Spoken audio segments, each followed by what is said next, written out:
楚风大哥，你回来了，收获如何？同未界灵师的江无伤也是第一时间感应到了楚风，此刻江无伤面容大喜，赶忙跑了过来。收获不错，我此次回来就是想告诉你们，这丛林内的一切我都能安然应对，你们无需担心我，待得我做完该做的事，就会回来找你们，开启此处。无伤弟弟，你放心，若是这千年古城内真的有地级血脉，我就算将这里翻个底朝天，我也定会帮你找出来。楚风拍着江无伤的肩膀道：“那可实在太好了，楚风大哥，我真不知道该怎么感谢你，这明明是我自己的事，但却要你为我奔波，而我只能在此处等候，什么都做不了。”江无伤脸上有些惭愧：“是兄弟，就不要说这种话。”楚风再度拍了拍他的肩膀，随后看向了不远处那香气越来越浓的美食道：“真想不到你这位堂堂小皇子还有着这样的手艺。我以前经常独自出去历练，不喜欢吃干粮，喜欢吃热乎的东西，所以不知不觉间就练就了一手厨艺。等下你尝尝，你无伤弟弟的厨艺也许不及苏柔姐姐那么完美，但是也不弱哟。”江无伤挠头笑道：“那刚好，我给你们家道菜，把这个也烤了吧。”楚风将手中的凶兽递给了江无伤，这种凶兽非常少见，虽然表皮的钢甲坚固无比，但实则内部肉美香甜。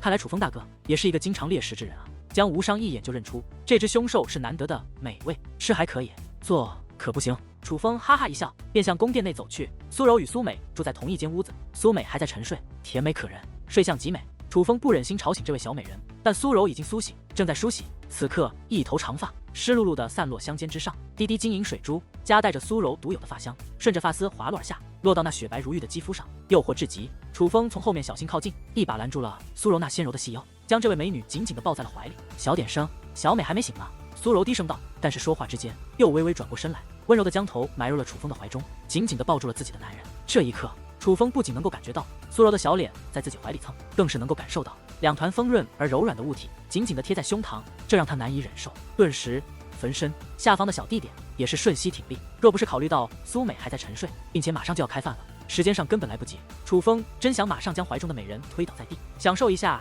这位绝世尤物的美艳滋味，似是感受到了楚风下面的变化。苏柔怕楚风欲火难耐，则是赶忙退出了楚风的怀抱，妩媚的笑道：“怎么样，收获如何？比预想的好。5日之内我应该可破此阵，不过今日我离开后，恐怕要在5日之后才能回来。”楚风笑道：“虽说你为兄弟拼命，理所应当，我不该说什么，但是身为你的爱人，我还是希望你能照顾好自己的身体，因为在我心中最重要的只有2个人，一个是我妹妹，一个就是你。”苏柔说道：“你放心，我心中有数，再大的风浪我都见过了，这里的事难不倒我，何况兄弟的事就是我的事，再危险该上也得上。”楚风微笑道。看着这样的楚风，苏柔也着实不知该说什么好，只能甜甜一笑，最后善解人意的不去再说，但内心却也感到心疼，因为他知道楚风独自在外面一定吃了不少苦，他如今的强大可不是平白无故得来，而是一点一点磨砺出来的。而就在楚风与苏柔交谈之间，江无伤也正在加紧烹饪食物，并且做得非常用心，尤其是他烤的凶兽肉更是香飘熟米。江无伤平时可不会这么用心的做食物，但是今日不同，自从进入此处后，他便打心眼里高兴、激动，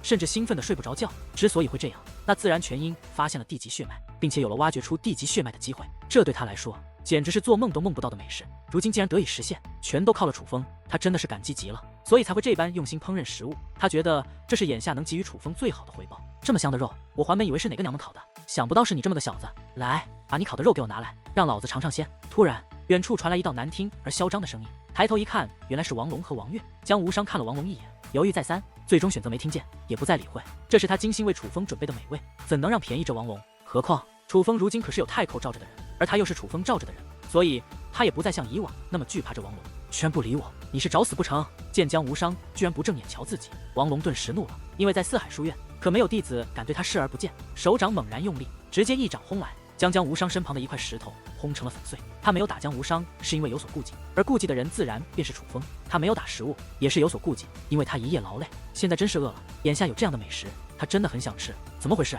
王龙师兄，发生什么事了？石头粉碎的轰鸣声引来了其他人都注意，刘振伟等人都纷纷赶了过来，就连兰溪也是赶了过来。这小子不识好歹，见到不但不上前行礼，我好心想尝尝他的手艺，他更是出言拒绝。依我看，他根本就不将我这位师兄放在眼中。王龙很是不爽的道：“江无伤，你可真是越来越胆大妄为了，连王龙师兄都敢顶撞，你是不是已经不将我四海书院的规矩放在眼里了？你还拿知不知道自己是四海书院的弟子？”听得此话，早与江无伤等人有所过节的刘振伟赶忙趁机指责起江无伤，就是还真以为依仗一个外人就能在四海书院无法无天了不成？与此同时，其他几位弟子也是没有好气的说道：“因为这是巴结王龙的好机会，他们都不想错过这个机会。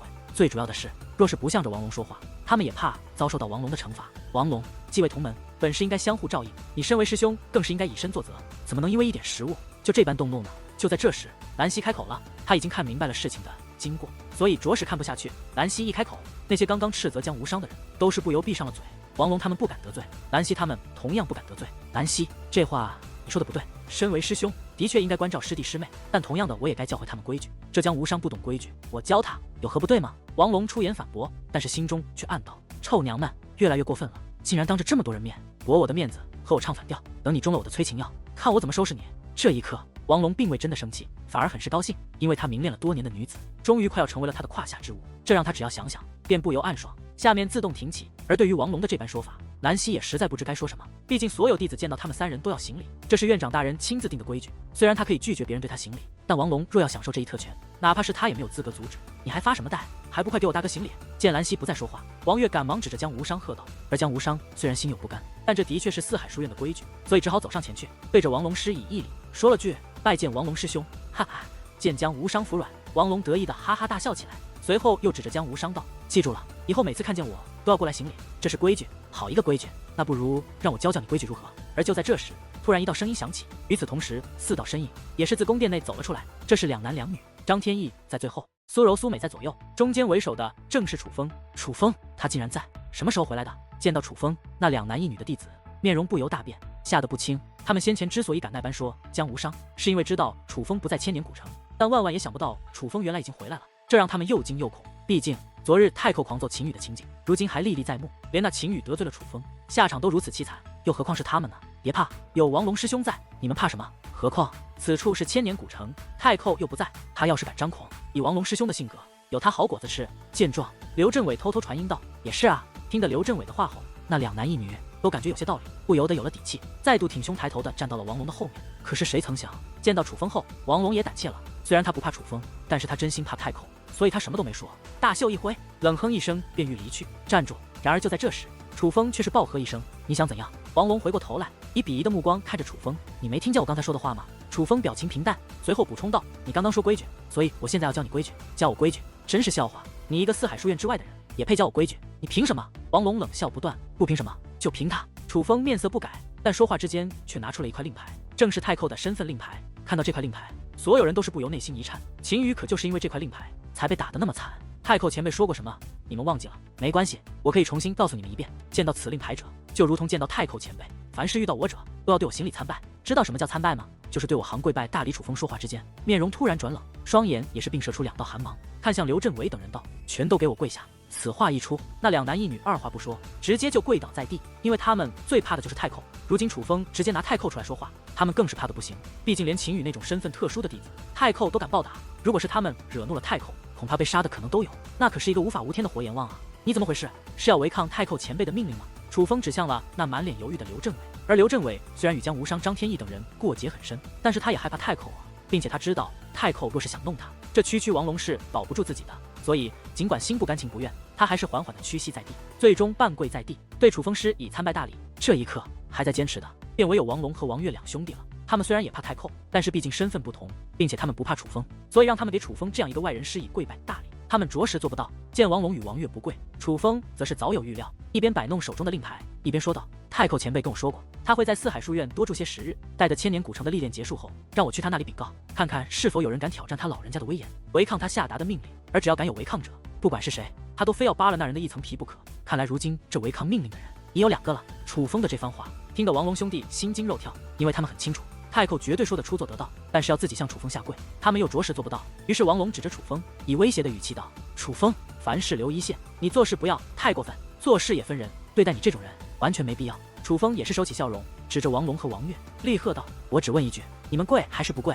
这一刻王龙真的是被问住了，因为他想不到楚风这个年纪轻轻的小子竟然态度这么强硬，显然根本就不惧怕他。楚风不怕，但是他不能不怕，他是真心怕太后啊。这一刻他陷入了极度为难的境地，双拳紧握，在做着艰难的抉择，最终权衡利弊，他不得不选择忍辱，但这不代表他但选择屈服，所以他咬牙切齿，双眼放芒，甚至隐约间散发出了自己的杀气和强大的气息，怒喝道：妈的，我跪，但是你给我记住了，我早晚会让你给我跪回来。等等！可就在这时，楚风却是突然开口制止。听得此话，王龙心中窃喜，顿时止住了下跪的动作，并且嘴角还掀起了一抹得意的微笑。他觉得是楚风害怕了自己的雄威，所以不敢把事情做得太过分了。可是谁曾想，楚风却甩都不甩他，而是看向了江无伤。无伤弟弟，你过来。起初江无伤还有些不懂，直到他走到楚风身旁，楚风一把搂住他的肩膀，将他拽到身旁后，他才明白，因为楚风笑望着王龙兄弟道：“跪吧。”这一刻，王龙当真是暴跳如雷，连肺都快要气炸了。本还以为是自己的威胁让楚风害怕了，却万万也想不到，楚风不但没害怕，反而变本加厉，不仅要他跪自己，还要让他跪那个江无伤。你可以选择不跪，因为我楚风最不喜欢强迫人，但是后果自负。楚风面带微笑，但却笑得异常得意。楚风，你给我记住了，今日之事，我王龙日后数倍奉还。王龙咬牙切齿地说完这句话后，一声便跪在了地上。虽然只是半跪，但也的确是跪了。而见到自己的哥哥都跪了，王月哪怕再不服，此刻也不敢嚣张，只得如其哥哥一样，对着楚风施以跪拜大礼。见到这一幕，楚风才满意的点了点头，随后对江无伤道：“无伤弟弟，你听好了，在这四海书院内，谁要是再敢强迫你对他行礼，我便让他对你下跪。”说完这句话后，楚风又看了王龙一眼，因为他这句话就是说给王龙听的。之前王龙对江无伤说，每次江无伤见到他都要上前行礼，那么楚风的意思是，只要江无伤给王龙行礼一次，那么他就要王龙跪回一次。王龙不是傻子，自然听得出楚风话中之意，但他却是非常不服。只见其冷哼一声，便站起身来，快步离去。今日他的面子丢尽了，但同样的，他与楚风等人的梁子也是彻底结下了，下定决心，若有机会，他一定要楚风不得好死。在王龙走后，刘振伟等人也是赶忙起身快步离去。他们真是怕了楚风，因为刚刚的一幕，他们已是发现楚风有多强硬。在太后不在的情况下，他居然能逼得王龙给他下跪，这可不是一般人能做到的。所以他们也越发意识到了楚风的危险，意识到了楚风的不简单，简直比张天翼他们还要凶残鼠辈。所以他们不敢再次久留，生怕楚风再利用那令牌继续羞辱他们。而在人们纷纷走后，那始终站在一旁看好戏的兰溪也是意味深长地看了楚风一眼，这才转身欲走。兰溪师姐，等等！就在这时，他的身后却传来了楚风的声音：“你不会是要我也对你行礼参拜吧？”兰溪以开玩笑的语气说道：“兰溪师姐，这是哪里话？我可不会嚣张到平白无故的让人对我行礼参拜。只是人不犯我，我不犯人；人若犯我，我必犯人。江无伤是我兄弟，这里的都是我楚风的亲人，他们比我的性命还重要。那王龙先前那般对待我无伤弟弟，这个场子我必须帮他找回来。”楚风解释道：“刚刚我都看到了，的确是王龙不对，不过你也够歹识，竟然敢在此处这般对待王龙，难道你就不怕？”那王龙怒得失去理性，直接在此处寻找机会将你和你的同伴了结。毕竟以他的身份和那几个人串联一下，说你们是被凶兽杀害，哪怕是太后也没有办法。兰溪微笑道：“其实我觉得这应该是那王龙担心的。”楚风很是自信的道，脸上没有一丝惧怕，反而挂着一抹兰溪看不透的微笑。“你倒是很有胆识，不过在东方海域，有的时候的确应该强硬一些。”兰溪赞赏的看了看楚风，随后便再度转身：“兰溪师姐，我们的早饭做好了，不如一同吃口。”楚风挽留道：“不必了，我还有事。”兰溪回过头来，冲着嫣然一笑，随后便一跃而起，踩踏着层层建筑，最终再度跃到了那座宫殿之巅，向丛林深处望去。这兰溪的确与众不同，可惜此刻楚风对兰溪颇有好感，只因为刚刚王龙难为江无伤时，他是唯一一个替江无伤说话的人。按理来说，以他的身份应该帮王龙才对，但是他却没有。于是楚风决定还是提点他一番。在与苏柔等人很是温馨的吃了一顿不是很丰盛，但却异常合胃口的早餐后，楚风便准备出发，继续开启阵眼。楚风，这个给兰溪师姐送去吧。楚风动身之前，苏柔将一大块香喷喷的凶兽肉递给了楚风。楚风看了眼苏柔，又看了眼苏柔旁边那冲着自己甜甜微笑的苏美，心中暖意顿生，这才点了点头。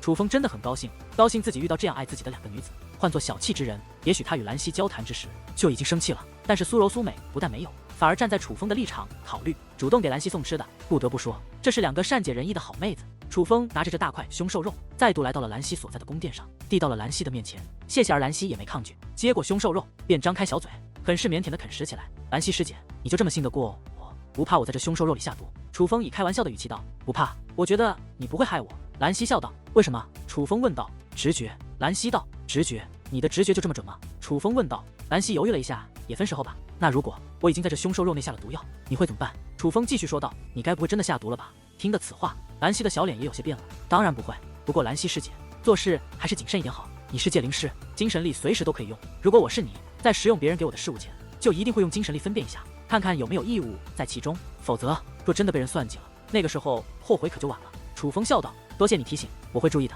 虽然不明白楚风为什么突然对他说这些，但是他也知道楚风是善意的，所以并没有怪楚风什么。你是在等你妹妹？楚风再度问道。昨日我与她走散了，寻找多次无果，并且事先留给她的符咒也失去了效果，我怕提及自己的妹妹。兰溪不免有些担心。不要多想了，她回来了，而且受了伤，不过不碍事。楚风笑道。你怎么知道？听得此话，兰溪赶忙扩散出精神力，但却发现在她的感知范围内根本没有蓝胭脂的身影，所以不免有些怀疑楚风的话。而对于兰溪的问题，楚风并未回答，而是微微一笑，便身形一纵，跳跃而下，很快便没入了古城外的丛林内。而就在楚风离开不久，兰溪突然眼前一亮，他竟然感觉到蓝胭脂走进了他精神力的范围之内。这一刻，兰溪也是赶忙掠入丛林内，果不其然，很快发现了蓝胭脂的身影，并且蓝胭脂还真的受了伤。胭脂，怎么回事？兰溪关切地问道。姐姐没什么，只是我被几只凶兽包围了，不得不躲起来。蓝胭脂早就编好了完美的理由来欺骗兰溪，而见蓝胭脂只是轻伤，并无大碍，兰溪也是松了口气。只是突然之间，他的目光却变得复杂起来，喃喃自语的道：奇怪，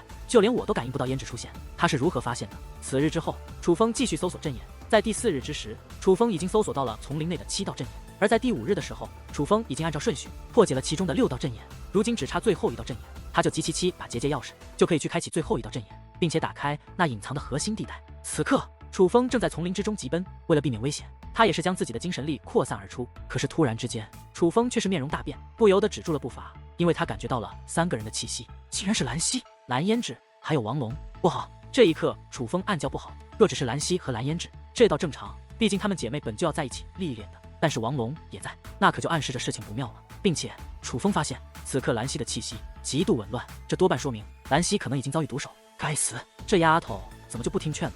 楚风有些生气，他明明已经告诉兰溪不要随随便便吃别人给的东西，但是这兰溪显然并没有照做。尽管有些生气，但楚风却也没有犹豫，脚下步伐连踏，便如光一般向兰溪3人的方向飞奔而去。虽说事不关己，既不操心，但是兰溪毕竟人品还不错，且他对王龙和蓝胭脂很是不爽，眼下竟然又被他撞见了，那楚风就不得不插手管一下。这件闲事，距离楚风1000米之外的一片草坪上，兰溪正倒在上面。此刻的她双眼紧闭，小脸通红，那又张又闭的粉嫩红唇更是不断吞吐着怪异的热气。此刻的兰溪显然已经中了毒药，正扭曲着诱人的娇躯，甚至不断发出诱人的声音。但是也可以看出，她在尽力忍耐着毒性，痛苦的煎熬着。而在她的身旁，则站立2人，正是王龙和蓝胭脂。此刻蓝胭脂满面惊慌，也有愧疚，但更多的却是害怕。至于王龙，则是满面狂喜，那双眼睛瞪得比牛还大，冒着森森光芒，舌头更是难以自控地舔舐着自己的嘴唇。这头饥渴的色狼，如愿得到了梦寐以求的绵羊，已然大发，快要失控。胭脂，你做得很不错，离远一些，我不想有人打扰我和你兰溪姐的好事。王龙摆了摆手，示意蓝胭脂离开，他要兽性大发了。龙哥，你还没有布置模仿色星兽叫声的结界阵法呢。蓝胭脂提醒道：快走开，这种事我用你提醒吗？王龙有些怒了，大手一挥，直接一阵劲风袭来，将蓝胭脂掀出数米开外。随后意念一动，一层隐藏结界便因念而生，将他与兰溪笼罩其中，将蓝胭脂隔在了外面。色星兽，我呸！那种东西根本就不存在，只有傻子才会信。愚蠢的东西！我梦寐以求的就是得到兰溪，如今终于得到了，我干嘛要瞒着他？就算他知道真相又如何？就是要让他知道，他兰溪的身体最终还是被我王龙得到了。他能奈我何？他能拿我王龙怎么样？就算他把这件事说出去，又有谁会信？他最多会杀了蓝胭脂，可这跟我有什么关系？反正我最想得到的已经得到了，哈哈！在将隐藏结界布置好后，王龙一阵的异大笑，笑得非常卑鄙。说话之间，不但3下5除2的脱光了自己的衣服，更是将那2双大手伸向了兰溪。他先是轻轻地抚摸了一下兰溪的脸蛋，当那柔滑而滚烫的手感穿上心头之际，他的欲望便难以自控地爆发了。暴喝一声，我受不了，便探出大手抓向了兰溪的长裙。只听一声，那洁白的长裙便被撕碎了大片。几乎在那王龙肆虐之际，楚风已是赶至，来到了那结界之外，且落到了蓝胭脂的面前。你是谁？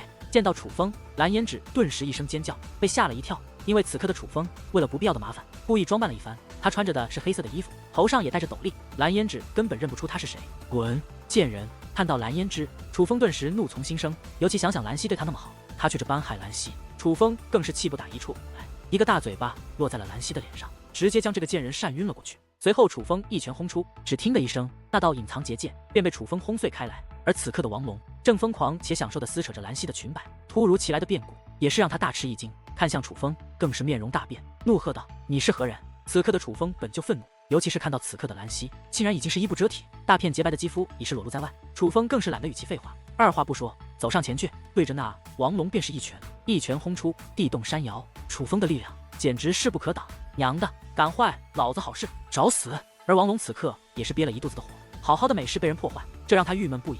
对方还二话不说攻了过来，这更是让他难以忍受。他也不废话，单掌握拳，运转武力，对着那迎面来的拳头便轰了过去。2拳相对，顿时传来一声刺耳的轰鸣，狂暴的涟漪肆虐开来之际，那王龙更是倒退数步，感受着那酥麻之间甚至有些疼痛的右手，他满面吃惊，无比震惊的道：怎么可能？王龙倍感吃惊，因为他与楚风交手之际已经发现了对方的实力，2品5军，对方是2品5军，看似他可是4品5军啊，他堂堂4品5军竟然被一位2品5军一拳击退了，这简直让他感到不可思议，甚至无法理解。不过王龙不是傻子，他下意识地意识到了对方的不简单。但是看着那此刻衣不遮体，已经露出大部分诱人娇躯，并且不断扭动玉体，甚至开始发出诱人叫声的兰溪，他也顾不了这么多，掌心一翻，直接亮出刃主骑兵，手臂摆动，寒芒一闪，已是再度向楚风扑杀过来。因为他是要拿下兰溪，此刻他是人挡杀人，佛挡，谁都休想阻止他拿下兰溪的脚步。然而哪怕是那王龙手持骑兵，楚风也是依然不惧，一掌轰出，磅礴的武力便随其所动，随心所欲之间，竟然形成一把大锤。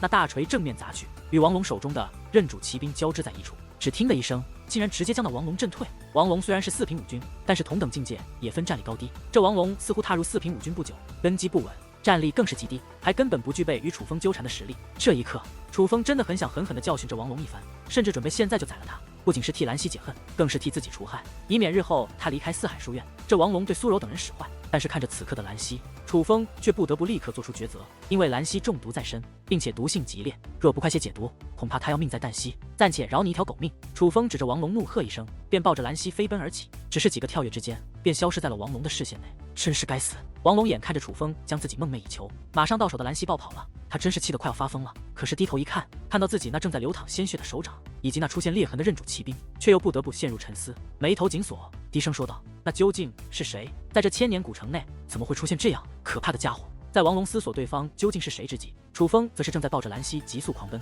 他能够感觉到怀中的兰溪浑身发烫，并且很不老实，竟然将那白皙的玉手伸入了自己的衣服，抚摸起楚风的胸膛，显然已经到了失控的地步。不行，药力快要渗透丹田和本源了，这样下去他会死掉，不能拖延了。自从自己被下过迷情药后，楚风曾特意研究过这种药，得知凶猛一点的药不仅会催人发情，难以自控，若是渗透丹田和本源，更是必须找人行男女之事，否则就会爆体而亡。楚风一眼就看出兰溪所服用的就是药性极烈，若不尽快解毒，就会爆体而亡的那种。所以楚风也顾不了那么多了，赶忙停止前行，停在原地布置了一道隐藏结界，随后又赶忙布置了一道寒冰结界阵。在这结界阵布置完毕后，楚风便将兰溪放在上面，随后催动大阵，想利用冰冷彻骨的寒气来让兰溪恢复冷静，避免药力快速游走进入他的内脏。与此同时，楚风也是拿出了专门解除这种怪药的解药来喂食兰溪。实际上这是楚风为自己准备的，虽然如今的他吃东西很小心，很少会中毒，但毕竟有过阴影，所以便特意准备了这种解药，并且是品质极高的一种解药。本来楚风以为这药将无用武之地了，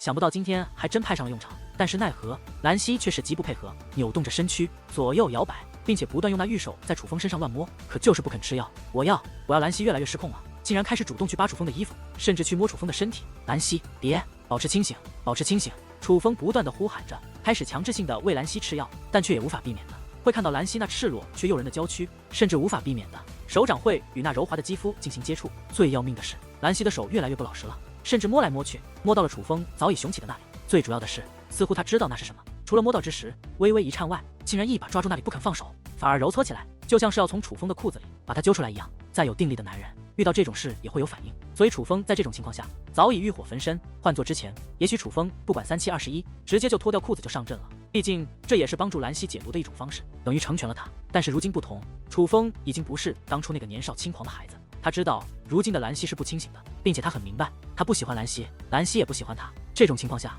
做了这种事情，那是非常不负责的行为。尤其是经历了颜如玉的事情后，他更是深刻地认识到了这一点。若是因为一时冲动做了不该做的事，很可能会毁人一生。正所谓事一堑长一智，尽管当初自己的冲动之举是间接的救了颜如玉，但假如颜如玉修炼的禁忌玄宫内没有魔物，那不可否认楚风的确是做错了。所以楚风现在非常清楚，他绝对不能与兰溪发生那种关系，哪怕兰溪再勾引他也不能做，因为兰溪完全是药力作祟，并非他情愿所为，甚至他都不知道自己在做什么，完全是本能的索取。可是楚风不同，楚风是清醒的，所以一定要保持理智。兰溪，对不起了。终于，楚风咬了咬牙，一掌拍下，落在了兰溪的脑门上。而当此掌落下之际，兰溪更是脸色一僵，身体一颤，随后闭上了双眼，陷入了昏迷，安静地躺了下去，被楚风打昏了。在兰溪昏迷后，楚风想帮他解毒就方便多了。在经过一番处理之后，兰溪总算平静了下来，而楚风也总算放心了。此刻，楚风已然拿出一个特制的毛毯盖在了兰溪的身上，遮盖住她那裸露而诱人的玉体。但是兰溪那粉嘟嘟的小脸却依然诱惑无比。还别说，这丫头长得还真不赖，也难怪那王龙那家伙会这般疯狂。不过很是可惜，兰溪再美也不是楚风的菜，甚至可以说，单论美貌而言，这兰溪与苏柔苏梅姐妹比就差了一截。至于紫菱吗？那更不是她能比的了。其实说到底，楚风对妹子的要求品质还是很高的，最主要的还是要两情相悦。见兰溪情况已然安稳，过不了多久就会自然苏醒，楚风也是选择离开。先不说楚风还要去破解第7道阵眼，主要是兰溪醒来楚风也说不清楚，所以干脆避开，当做什么事都没发生过，做次无名英雄。临走时，楚风并没有解除隐藏结界，因为他怕王龙再找上来，或是兰溪遇到凶兽，那就不好办了。毕竟此刻的他是没有意识的。不过楚风也是降低了自己的结界力量，害怕兰溪苏醒后无法破开结界，被困在此处，那同样也很麻烦。做完一切，发现没问题后，楚风这才离开。楚风的速度很快，尽管第7道阵眼的距离很远，乃是丛林的另一个边缘，并且后面阵眼也是越来越难破解。但是在天黑之前，楚风也总算成功了。第7把结界钥匙，我总算拿到了。走出第7道阵眼后，楚风抬头看了看天空，发现太阳虽然已经落山，但是天空还没有彻底黑下来，时间还不算很晚，至少这第5日还没有过去。而再看了看手中的第7把结界钥匙，楚风发自内心的感到高兴，因为如今终于到了破解最后一道阵眼的时候，只要最后一道阵眼破开，就能够找到那隐藏的古城了。楚风，快把另外6把钥匙拿出来，蛋蛋提醒道。楚风点了点头，随后便将另外6把结界钥匙也取了出来。因为按照蛋蛋对整座大阵的分析，当破解第8道阵眼之时，在千年古城内应该会出现一道大门，而那道大门便是通往那隐藏古城的入口。只不过这道大门应该是封闭的，这也就是为何破开一道阵眼，楚风便会得到一把结界钥匙的原因，因为这些结界钥匙便是开启那道大门的关键。但是按照蛋蛋所知，有一种隐藏大阵，与如今楚风所在破解的这座的很像，那就是有8道阵眼，只有7把结界钥匙，这7把结界钥匙可以合为一体，合成一把钥匙，这才是开启最后大门的关键。而第8道阵眼破解之时，虽然会让那道大门浮现而出，但是若不以结界钥匙将其彻底打开的话，第8道阵眼将无法破解，甚至破解之人也将被困在其中。所以楚风需要试探一下他此刻拥有的7把结界钥匙是否会合为一体。若是能合为一体，那就证明这座大阵与蛋蛋所了解的相同。那么在楚风破解第8道阵眼之时，就必须需要把结界钥匙交给其他人，让他去负责开启大门，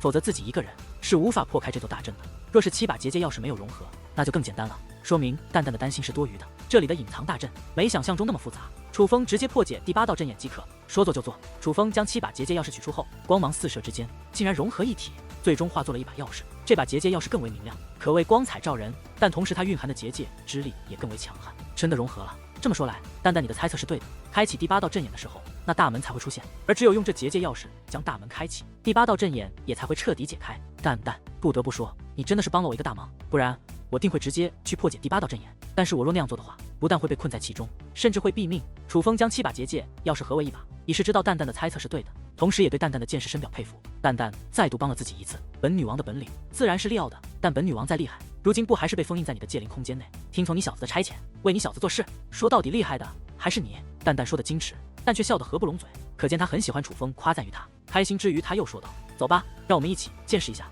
这千年古城究竟隐藏了什么。正有此意，楚风点了点头，微微一笑，便飞速地向千年古城返去。楚风刚刚进入千年古城，便发现了一个人，他神情黯然，满面惆怅，似是受到了重大打击，又似是心含万千烦恼。而楚风一眼便认出了此人是谁，乃是兰溪的妹妹蓝胭脂。蓝胭脂坐在那里，看到楚风后微微一愣，但很快便再度将头低了下去，脸上的情绪依然深伤，没有丝毫变化。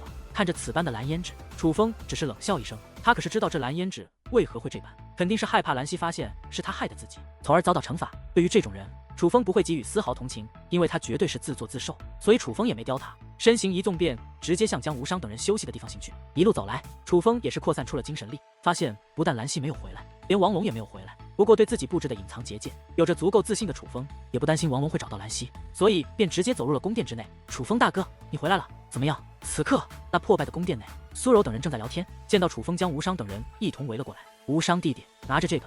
楚风说话间，将结界钥匙拿出，直接递给了江无伤。楚风大哥，你成功了！见到结界钥匙，江无伤激动无比。同为界灵师的他，知道这把钥匙代表着什么，只是成功了一半，后面的事还需你来帮我。楚风说道。楚风大哥，我该怎么做？你尽管吩咐。江无伤信誓旦旦地说道。这千年古城内有着一座隐藏大阵，隐藏了千年古城核心的部分。我怀疑那被隐藏的部分，很可能就与地级血脉有关。如今我已经破开了城外的7道阵眼，还有一道阵眼在这古城内。不过这道阵眼破解起来有点麻烦。简单的说，在我破解第8道阵眼的时候，这古城内会出现一道大门，那个时候无伤弟弟拿着这把钥匙，将这大门开启便可。不过切记，因为我无法确定那大门的另一端是否存在危险，所以你们开启大门后，除非逼不得已，否则不要进入，尽量等我来找你们。楚风提醒道。楚风大哥，我明白了。江无伤激动无比，连身体都在颤抖，这并非害怕，而是兴奋。一个人兴奋到了一定程度，便会这样。小柔、小美、张师兄，你们陪着无伤弟弟。楚风对苏柔等人说道。楚风一定要小心行事。苏柔有些担心地提醒道。放心吧，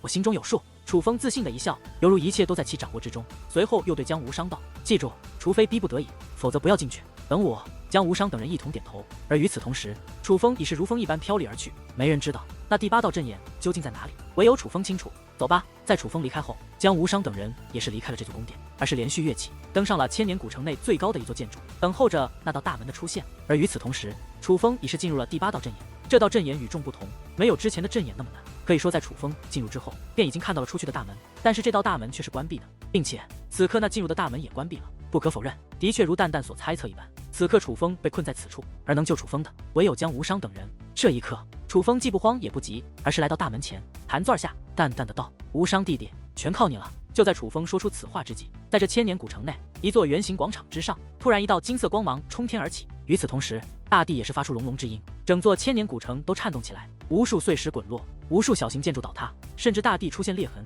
宛若地震了一般。怎么回事？此刻天色将黑，几乎除了兰溪和王龙外，所有人都在古城内，所以古城这样的变化引起了所有人的注意。只不过他们却不明白这是怎样一回事。除了江无伤等人外，不但没有人敢贸然接近，甚至还远离那冲天起的光束，害怕被牵连其中。而最终，在那光柱渐渐回笼之间，一道磅礴的轮廓也是浮现而出，是一道大门，一道高达30米、宽达10米、金光灿灿、既恢宏又大气的结界大门，并且这道大门的中心有着一个钥匙孔，形状大小与江无伤手中的结界钥匙相等，显然就是为此而准备的。成功了！楚风大哥真是太厉害了，想不到这么简单就开启了这座大门。见到大门成型，江无伤简直不敢相信自己的眼睛，如临梦境一般，喜悦之情已是难以言表。无伤弟弟，快去开启大门！苏柔急促提醒道。他极为聪明，当楚风要将无伤帮忙，而不是自己来开启这座大门的时候，他就意识到楚风可能有危险，而能救楚风的就是开启这座大门。而江无伤此刻也不怠慢，赶忙拿着结界钥匙，在张天翼等人的陪同下，冲到了结界大门之前。怎么回事？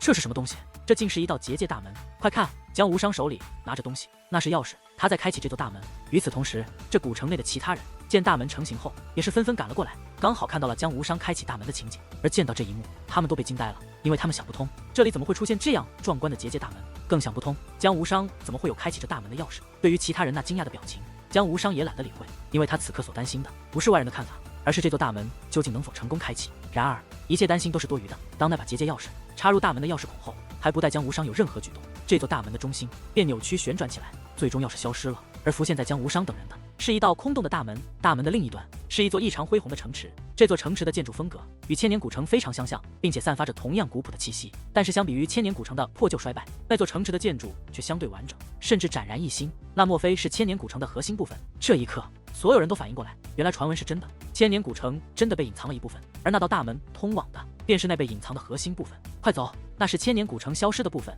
其中定有天大的机缘，我等万万不能错过。突然有人大喊一声，是王龙的弟弟王悦，并且在他呼喊之时，已是狂奔而起，如离弦之箭一般，射向了大门的入口。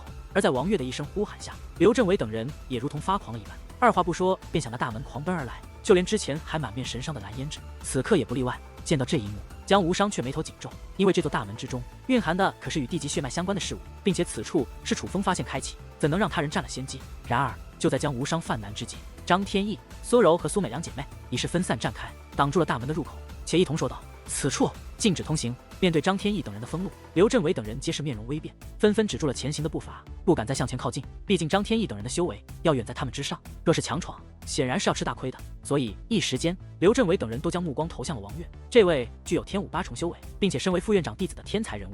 但事实上，此刻王悦也是止住了前行的步伐。他这样并非是惧怕张天翼等人，相反，他打心眼里就没有将张天翼他们放在心中过。可是张天翼他可以不怕，有一个人他不得不怕，那便是楚风。尤其是见识过楚风那蛮横的态度之后，他更意识到楚风不简单，是一个很有手段之人，并且天不怕地不怕的人。其实换作平常，他也许并不在乎，但如今有太寇罩着，便绝对不能得罪，否则以楚风的性格，一定会往死里整自己。他是当真害怕禁止通行，凭什么？然而就在这时，蓝胭脂却站了出来，他目光凌厉，语气霸道，对张天翼等人没有丝毫惧怕之意，相反还有着一抹轻蔑。对于蓝胭脂这样的表现，起初刘镇伟等人表示不解，但是很快他们便想通了。毕竟当日楚风逼着王龙兄弟下跪的时候，蓝胭脂不在，所以他没见过楚风的手段，不知道那个年纪不大的小子有多可怕，所以他才会一如既往的嚣张，不将张天翼等人放在眼中，想必也未将楚风放在眼中。凭什么？就凭此处是我们开启，就有资格不让你们进？张天翼高声喝道。此话一出，众人无言，因为张天翼所说属实，他们也的确亲眼看到，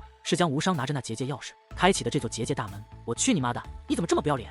此处是你们开启，你们怎么干脆不说这里是你家的？不要忘记，这里是归谁所有，这里是四海书院的领地。身为四海书院的弟子，我想进就进，谁都没资格拦我。而你们想阻拦我，那就更加不配。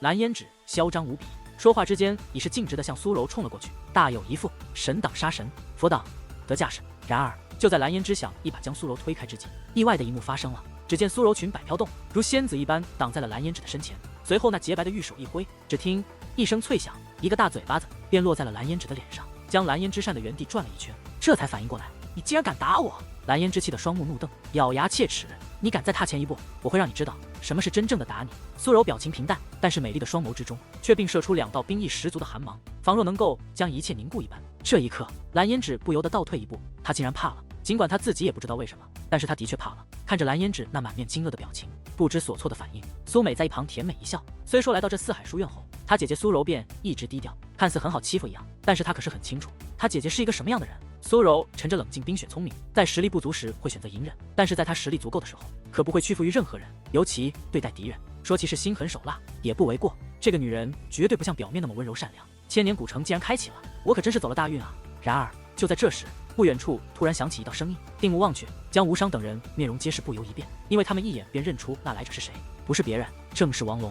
王龙大哥，你来的正好，这个贱女人竟然敢打我，你快帮我好好教训教训她。见到王龙，蓝胭脂大喜，她如同见到了救命稻草一般，直接向王龙求救。这样的美女，叫我王龙疼爱可以，叫我打，我怎么下得去手吗？然而令蓝胭脂万万也没想到的是，王龙不但没有帮她报仇的心思，反而看向苏柔和苏美的目光还很暧昧，嘴角还挂着一抹邪笑，甚至说话之间还对苏柔与苏美抛了一个媚眼。王龙这样的表现，气得蓝胭脂小脸煞白，简直快要抓狂了。好说歹说，他也是和王龙有着那种关系许久之人，甚至帮助王龙迫害自己的姐姐。如今王龙竟然这样对他，叫他着实无法忍受。不过嘛，美女可以放过，男人可就不必了。去死吧！突然之间，王龙面容转冷，一抹凶狠涌现而过，随后只见其意念一动，2股磅礴的威压便从其体内暴涌而出，分别轰向了江无伤和张天翼。糟糕，这一刻张天翼和江无伤皆是面容大变，尽管那只是威压，但却是4品5军的威压，他们能够感觉到那威压之中蕴含着怎样可怕的威力，那根本不是他们能够抗衡的力量。这王龙竟然是要置他们于死地。然而就在张天翼2人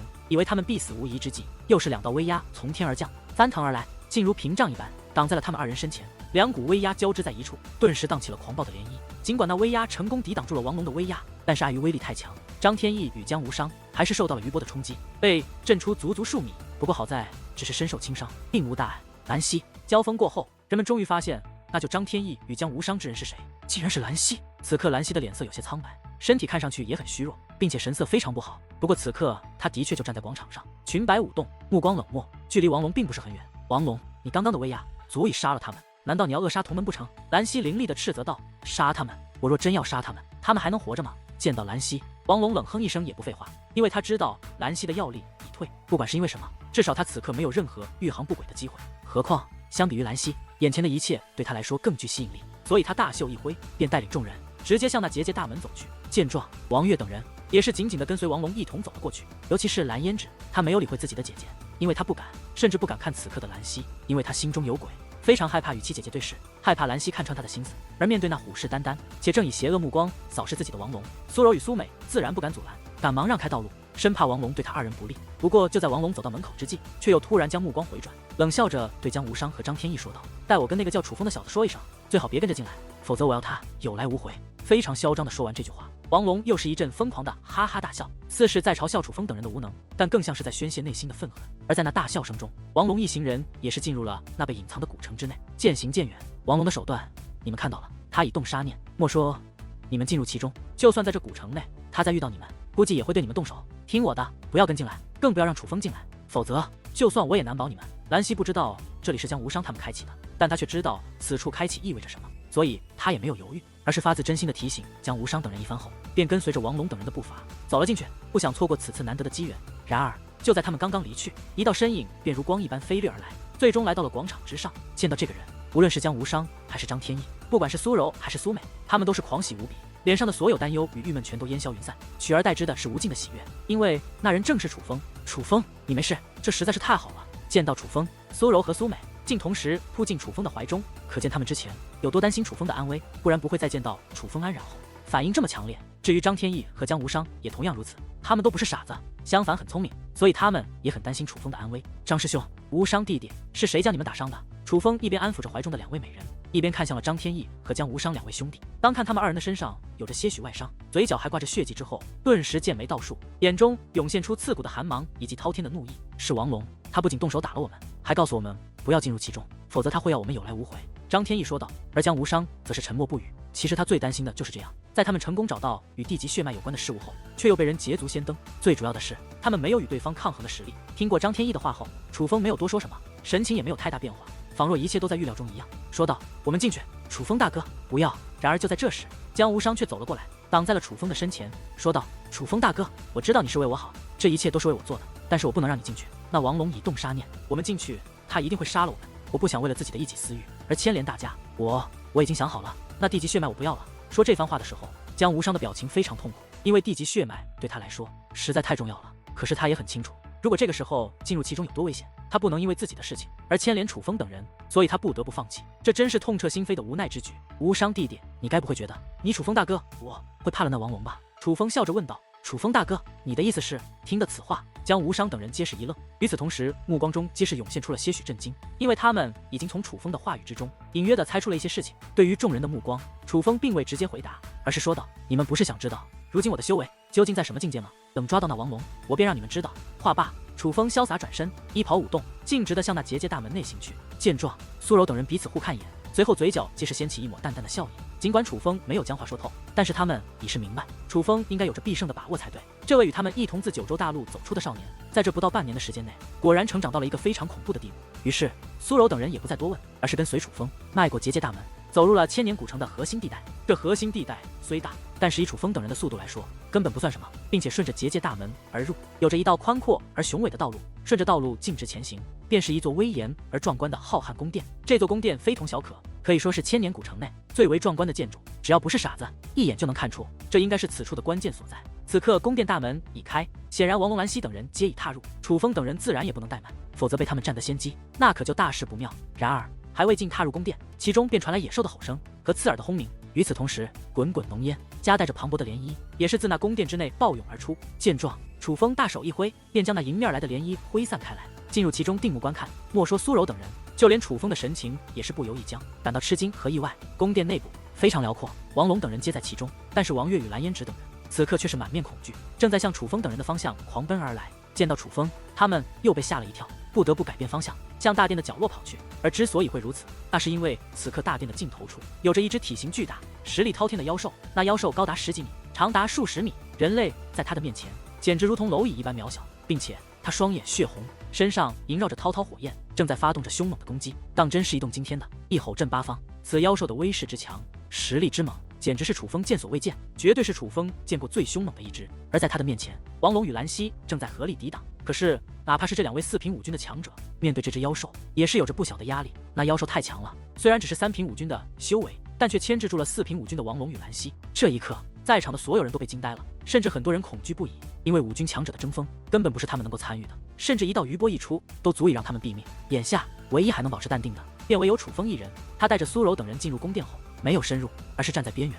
双手交叉抱于胸前，静望着眼前的一幕。特殊的守护者吗？这是楚风给予这个妖兽的身份，因为他发现这只妖兽可不简单。他双目血红，不仅是怒意，还渗透着怪异，似是已被洗脑，并且别看他实力很强，甚至能够越级而战，可是体内力量很虚。以各方面的情况来判断，楚风觉得这只妖兽被洗脑了。与其说他一尊了不起的妖兽，倒不如说他是一只见人便杀、嗜血成性的凶兽更为贴切。但是不可否认的是，他的确是一只妖兽，并且这只妖兽的身体里流淌的还是高贵的血统。但是奈何他被洗脑了，并且被封印了很久，所以他才能不吃不喝存活至今。不过可惜已经沦落为杀人的工具，说其是生命体，倒不如说是任人摆布的工具。所以楚风有一种猜测，这只妖兽很可能是这千年古城真正的主人，但是如今却是为他人守护此处的工具。突然又是一声刺耳的轰鸣响起，紧随其后，那只恐怖的妖兽也是发出一声惨叫，摇晃了几下身体后的一声倒卧在地，死去了。那只体型巨大、实力强横的恐怖的妖兽被王龙与兰溪合力斩杀。不过此刻的2人满头大汗，气喘吁吁，